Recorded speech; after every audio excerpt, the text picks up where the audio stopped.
Somewhere, out past the edge of everything we know, a machine built in the 1970s just did something it was never supposed to do. And right now, the people who built it, they still don't have an answer. Stay with me for the next few minutes, because by the end of this, you're going to look at the night sky a little differently. If you've ever looked up at the stars and wondered whether anything out there is actually paying attention to us, this story might change the way you think about that question. Because right now, one small machine we built with our own hands is the only thing paying attention on our behalf. Let me take you back. 49 years ago, a spacecraft the size of a small car left Earth. It was supposed to fly past Jupiter and Saturn, take some pictures, and finish its job. That was the plan. Nobody expected it to still be talking to us today. Nobody expected it to fly further than any human-made object has ever gone. And nobody, absolutely nobody, expected what just happened to it. This is the story of Voyager 1, a machine so far from home that a single message now takes over 24 hours just to reach it. A machine so old that the engineers who first built it are mostly gone now, retired, some of them no longer alive. And yet, this old, tired, half-broken spacecraft just sent back something that has scientists sitting in silence, staring at their screens, not sure what to say. Here's what we know so far. And trust me, the deeper you go into this story, the stranger it gets. Voyager 1 launched on September 5th, 1977. Back then, the biggest computers in the world were smaller than what you carry in your pocket today. Voyager 1 was built with less computing power than a modern calculator. Think about that for a second. Less power than your calculator, and it's still out there, still working, still sending data back across billions of kilometers of empty space. But here's something most people don't know. Voyager 1 almost didn't happen at all.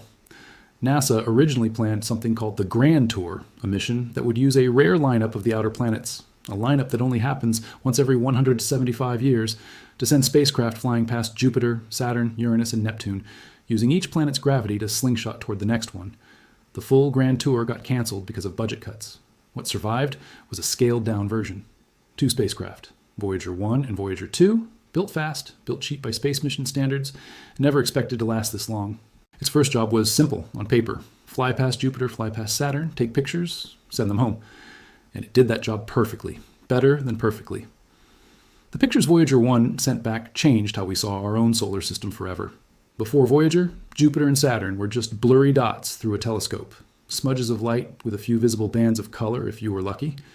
After Voyager, we had close-up photos of storms bigger than entire planets, moons made of ice with cracks running across their surfaces like broken glass, rings built from 1 trillion pieces of rock and dust, each one following its own tiny orbit. Voyager 1 discovered active volcanoes on a moon called Io, something nobody expected to find anywhere except Earth. It found evidence of an ocean hiding beneath the icy crust of a moon called Europa, an ocean that scientists still study today when they ask the question, could there be life somewhere else in our own solar system? It was one of the greatest achievements in the history of space exploration, and it happened using technology that today would be considered primitive by almost every standard.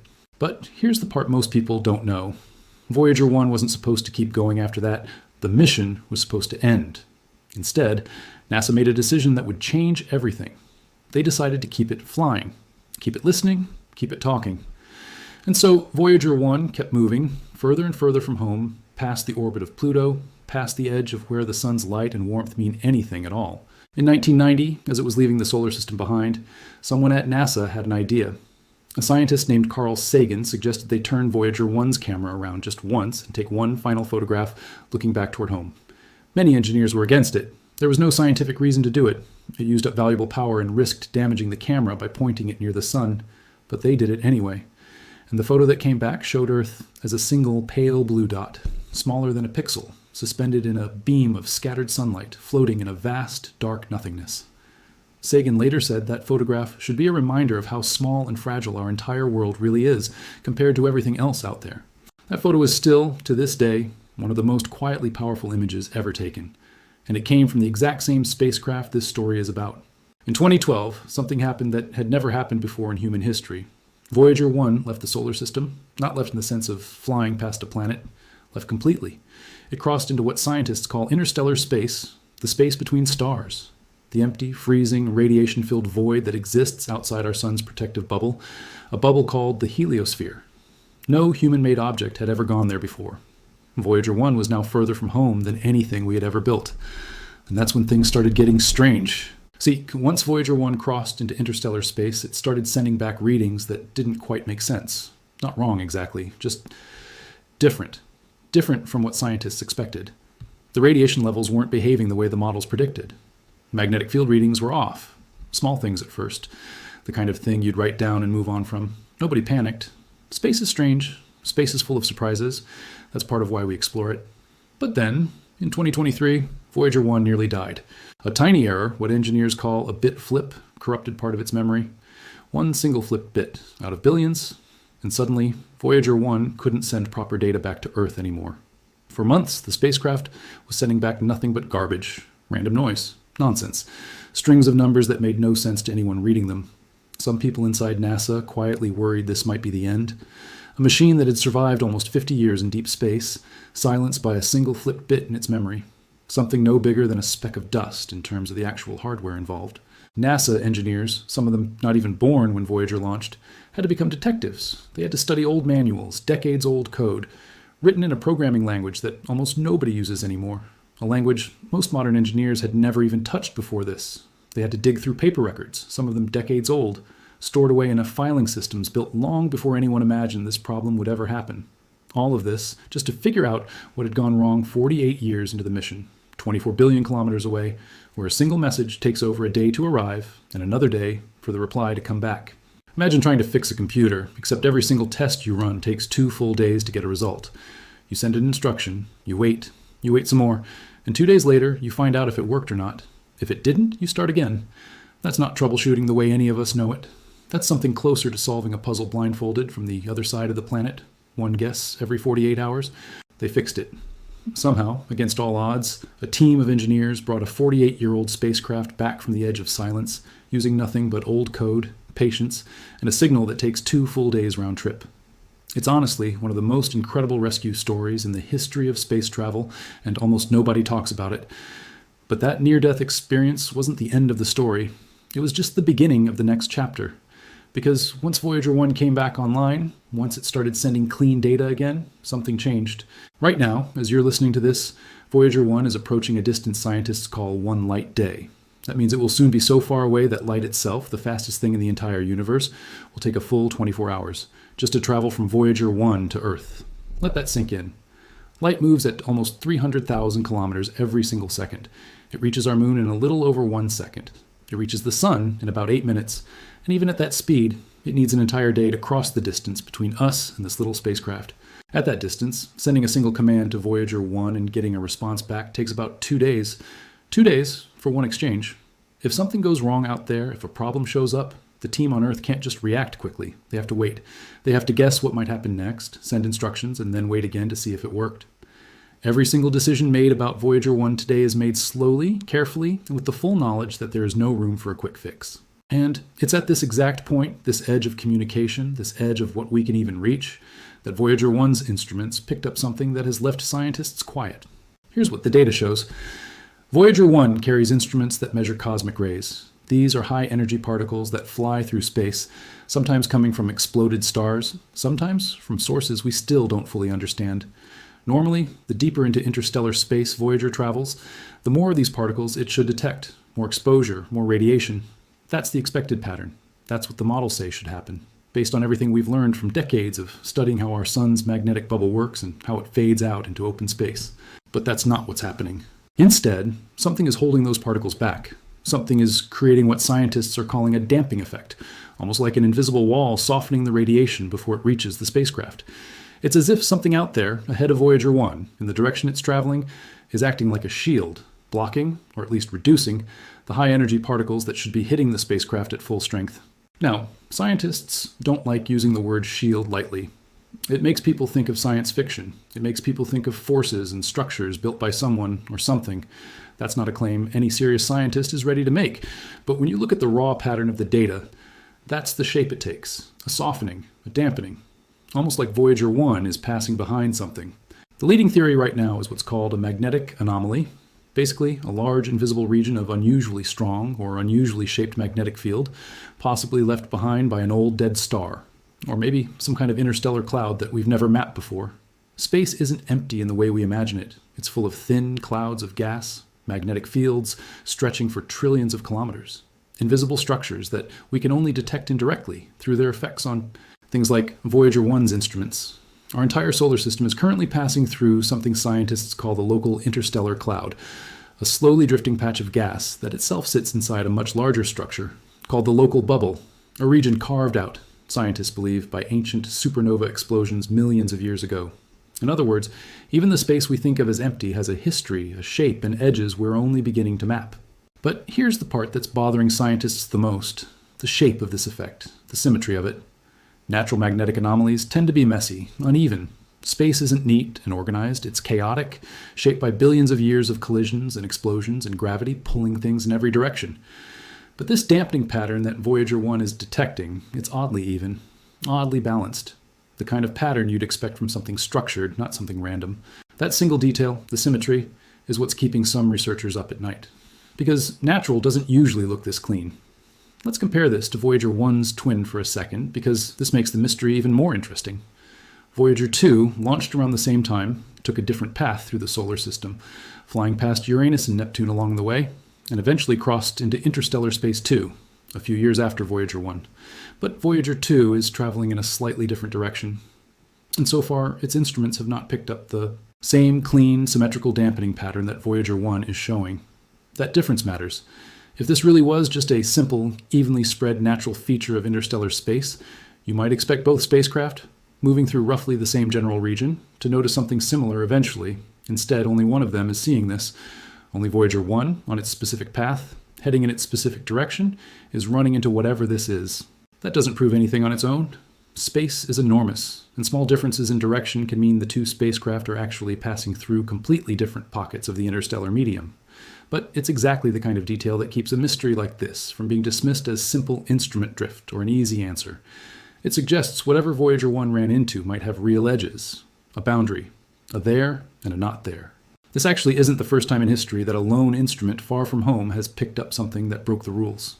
Back in the 1970s and 80s, two other spacecraft, Pioneer 10 and Pioneer 11, were also leaving our solar system, following different paths than Voyager, and scientists noticed something odd about them too. Both Pioneer spacecraft were slowing down, ever so slightly, more than the math said they should. Nobody could explain it for years. Some people speculated about new physics, unknown forces, even modifications to gravity itself. Papers were written, theories multiplied. It became known as the Pioneer anomaly, and for almost 2 decades it sat there, unexplained, a genuine mystery in the middle of otherwise well-understood physics. Then, years later, a team of researchers went back through old, dusty archived data, including faded thermal readings and even scanned images of decades-old printouts, and they found the answer. It wasn't a new force. It wasn't unknown physics. It was heat.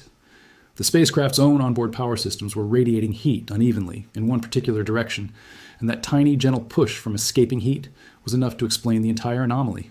A real mystery, unexplained for almost 20 years, that turned out to have a completely ordinary explanation, once someone finally had the patience and the data to work it out properly. I bring this up because it matters for how we should think about what Voyager 1 is showing us right now. History has taught us that strange readings from spacecraft don't always mean something exotic is happening. Sometimes the explanation really is mundane, hiding in a detail nobody thought to check yet. But history has also taught us something else. Those mysteries were real. They weren't imaginary. They weren't measurement noise that vanished the moment someone looked closer. They were genuine puzzles that took years, sometimes decades, of careful, patient work to finally solve. That's exactly the position Voyager 1's cosmic ray anomaly is in right now. It might turn out to be something as simple as an unusual density variation in interstellar gas, something that will eventually have a clean, satisfying, completely natural explanation, the same way the Pioneer anomaly eventually did. Or it might turn out to be something nobody has fully modeled yet, some property of the boundary between our solar system and true interstellar space that we simply don't understand well because nothing has ever measured it directly before Voyager 1 got there. Either way, the honest answer today is the same as it was for the Pioneer spacecraft in their early years. We don't know yet, and figuring it out is going to take time, patience, and a lot of careful data from a spacecraft that doesn't have unlimited time left to give it to us. Now, I want to be honest with you because that's important. Nobody, and I mean nobody, credible is claiming this is proof of anything beyond natural physics. There's no official statement saying Voyager 1 found aliens, or found some kind of built structure out in interstellar space. That is not what this is. What this is a real, measured, repeated anomaly in the data, something the instruments are picking up that doesn't cleanly match the models scientists have built. And right now, today, there isn't a confirmed explanation for it. That gap between what was expected and what was actually measured, that's the mystery. That's the thing nobody can explain yet. And let's talk about why this matters so much. Voyager 1 isn't just old, it's historically important in a way that's hard to overstate. It carries something called the Golden Record, a physical disk bolted to its side, made of gold-plated copper, designed to last over 1 billion years if it's ever found and studied by someone else out there. It contains sounds and images from Earth, music from different cultures and different centuries, greetings recorded in 55 different languages, the sound of wind, the sound of rain, the sound of a mother kissing her child, the sound of a human heartbeat.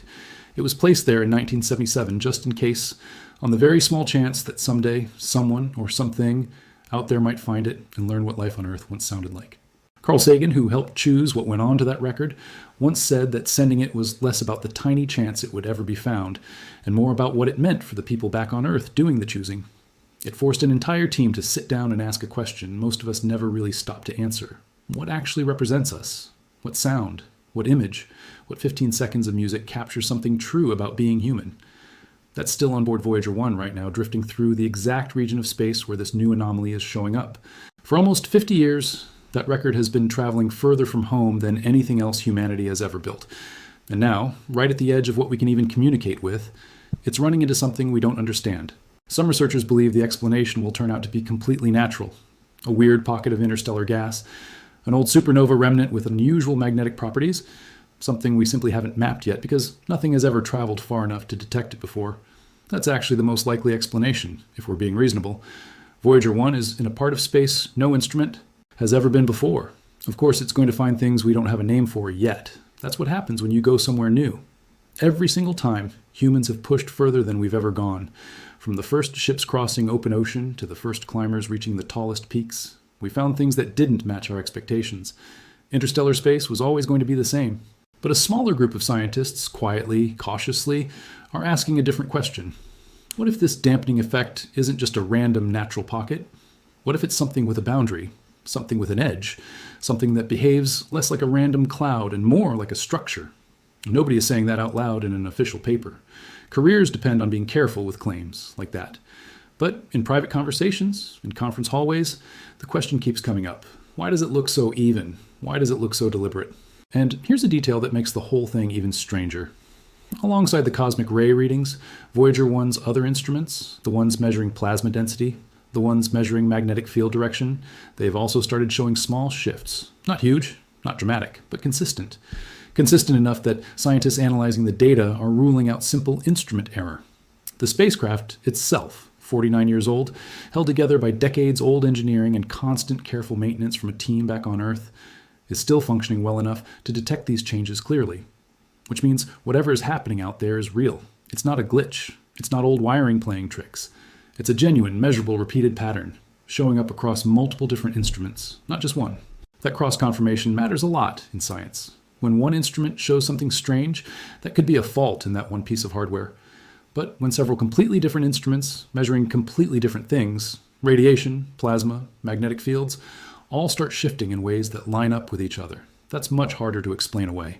That's the kind of pattern that makes careful, cautious scientists start paying very close attention. It's also worth remembering just how thin the stream of information coming from Voyager 1 actually is these days. This isn't a spacecraft beaming back high-resolution video or detailed images anymore. Its cameras were switched off decades ago to save power. What Voyager 1 sends home now is a slow trickle of numbers, tiny measurements from a handful of surviving instruments, transmitted at a data rate slower than the earliest dial-up internet connections most of us have completely forgotten about. Every single number in that trickle has to be squeezed for every bit of meaning it holds, because there simply isn't much more coming behind it. Scientists studying this anomaly aren't working with an overwhelming flood of data. They're working with a whisper, carefully amplified, carefully checked, carefully argued over, because a whisper is genuinely all they have left to work with from a machine this far away and this old. That's part of why this story has stayed relatively quiet outside of scientific circles for as long as it has. There's no dramatic photograph, no stunning image to put on a headline. Just numbers, patterns, and careful researchers noticing that those numbers don't add up the way they expected. It's a quieter kind of mystery than the ones we're used to. Seeing in movies, but in some ways that makes it more convincing, not less. Nobody is chasing headlines with this. The scientists involved are, by every account, cautious almost to a fault, unwilling to say more than the data actually supports, even when the pattern in front of them is strange enough to make them stay late at the office running the numbers again, just to be sure they aren't missing an obvious explanation. So where does that leave us? Right now, teams at NASA's Jet Propulsion Laboratory are going through the data, running it through new models, comparing it against everything we know about interstellar space, trying to figure out what could possibly explain what Voyager 1 is seeing. This isn't a fast process. Remember, every single command, every single question they want to ask the spacecraft takes almost 2 days to get a response. Science doesn't move quickly out here. Every answer is earned slowly, one careful signal at a time. And there's another layer to this story that makes it even more remarkable. Voyager 1 is powered by something called a radioisotope thermoelectric generator. In simple terms, it runs on the slow decay of radioactive material, and that power source is fading a little more every single year in a way that can never be reversed or refueled. Engineers have had to start shutting down instruments, one by one, just to keep the spacecraft's most essential systems alive. Heaters, communication systems, the instruments that matter most. Cameras were switched off decades ago to save power. One by one, other systems have followed. Every year, the list of what Voyager 1 can still do gets a little shorter, which means there's a real ticking clock here. Scientists estimate Voyager 1 will likely stop being able to communicate with Earth sometime in the early 2030s. That's not far away. That means whatever's happening out there, whatever this anomaly actually is, we may only have a handful of years left to study it before Voyager 1 goes silent forever. Once that happens, it won't stop moving. It won't stop existing. It will just keep drifting silently through interstellar space, carrying its golden record, its story, and possibly the answer to this mystery, forever out of our reach, moving at over 60,000 kilometers per hour, forever, with nobody listening anymore. That's part of what makes this moment so important. This isn't a story we get to revisit in 10 years with a new spacecraft. There is no other Voyager 1. There is no backup mission already out there matching its position. If we don't figure this out soon, using the little time this fading spacecraft has left, we may not get another real chance to understand it for decades, maybe longer, until some future mission eventually reaches that same region of space, likely long after everyone watching this video today. So scientists are being careful, but they're also moving with urgency. Every bit of data Voyager 1 sends back right now is treated like it might be one of the last clear signals they get from that part of the universe for a very long time. Every single transmission is archived, studied, cross-checked, and argued over, because nobody knows which one might end up being the final useful piece of data before the power finally runs out. Let's step back for a second and think about what Voyager 1 actually represents. It's not just a machine, it's basically a message in a bottle, thrown by an entire species, into an ocean so big we still don't understand its edges. It carries pictures of our children, our forests, our cities, our music, all bolted onto a spacecraft that was originally supposed to just take some photos of Jupiter and come home, metaphorically speaking, meaning finish its job nearby. Instead, it kept going. It crossed a boundary no human object had ever crossed. It survived a near total memory failure at 48 years old, brought back from the edge by engineers using decades-old programming languages. And now, right as its power is fading, right as its final years begin, it has stumbled into something that doesn't match what we expected to find out there. Maybe it really is nothing more than a strange, unmapped magnetic pocket, the kind of thing you'd expect to eventually find once you send something far enough into truly unexplored space. That's very possible, and honestly, the responsible answer to lean toward until we have more data. Space is enormous, and we've simply never had a working instrument this far out before. Finding weird things was always going to happen eventually. But maybe, just maybe, it's something else. Something scientists haven't fully worked out how to explain yet. And if that's the case, we are living through the exact moment that discovery is happening. Not in a lab, not in a controlled experiment, but 24 billion kilometers away, through a signal that takes 2 days to travel round trip, from a machine older than most of the people reading about it right now. Either way, one thing is certain. Voyager 1 is still writing its story. 49 years after launch, further from home than anything else humanity has ever built, it is still teaching us things we didn't expect to learn. It is still surprising the very people who built it. And somewhere out there, past the edge of the sun's light, past the edge of everything familiar, this small, fading, incredibly stubborn spacecraft is still sending its signal home, carrying a question we haven't answered yet. What exactly did Voyager 1 just find? Nobody knows for sure, not yet. But for the first time in a long time, the people whose entire job is understanding space, the scientists who are supposed to have the answers, are genuinely unsure what they're looking at. And that, more than anything else, is what makes this moment worth paying attention to. Because real mysteries, the kind that actually matter, don't come from guesses or wild claims. They come from careful people, looking at careful data, and honestly admitting we don't fully understand this yet. Think about how strange this actually is, if you really sit with it. Right now, tonight, while you're watching this, there's a machine humans built during the era of disco music and rotary phones, further away from Earth than anything else we've ever made. Still working, still listening, still talking to us. And it just handed us a question that nobody currently alive can answer with full confidence. Not because we're not smart enough, not because our instruments aren't good enough, but because nothing has ever been where Voyager 1 is right now. We are, quite literally, finding out what's out there for the very first time, one slow signal at a time. Right now, that's exactly where Voyager 1 has left us. At the edge of the known, at the edge of the explainable. Still moving, still listening, still sending its signal home, one slow, patient message at a time, from further away than any human voice has ever reached. And somewhere in the coming years, before its power finally runs out for good, we may actually get an answer. Or we may not. We may simply have to sit with the mystery, the way explorers throughout history so often have, knowing that some questions only get answered by going further, staying longer, and paying very close attention to the smallest, strangest details. And it's worth asking yourself what you would do if you were one of the engineers on this project right now. You've spent years, maybe decades of your career caring for a machine you will never see in person, a machine older than some of your own children, communicating with it through a delay so long that a simple back and forth conversation takes 2 full days. You know its power is fading. You know that one day, sooner than any of us would like, the signal is simply going to stop mid-sentence with no warning, no final message, just silence, replacing a signal that has been arriving faithfully for almost 50 straight years. And right in the middle of that slow, quiet ending, your machine hands you a mystery nobody else has ever had the chance to study, from a place nobody else has ever reached. That's not just a technical challenge. That's an enormous responsibility, carried by a small team of people most of us will never know the names of, working quietly, patiently, on behalf of all of us, to understand something genuinely new about the universe we live in. Because that's really what this entire mission has always been about. Not certainty, curiosity. Voyager 1 was never built to give us all the answers. It was built to go further than we'd ever gone and tell us honestly what it found along the way, even when what it found doesn't fit neatly into what we expected. So the next time you look up at the night sky, somewhere out there in a direction you can't even point to with your eyes, there's a small, fading, incredibly determined machine carrying a golden record, a heartbeat, and a message written for anyone who might one day find it, still moving forward into the unknown, still sending its signal home. Voyager 1 is still out there right now, still moving, still sending its signal home, and somewhere in that signal is a mystery scientists are still trying to understand.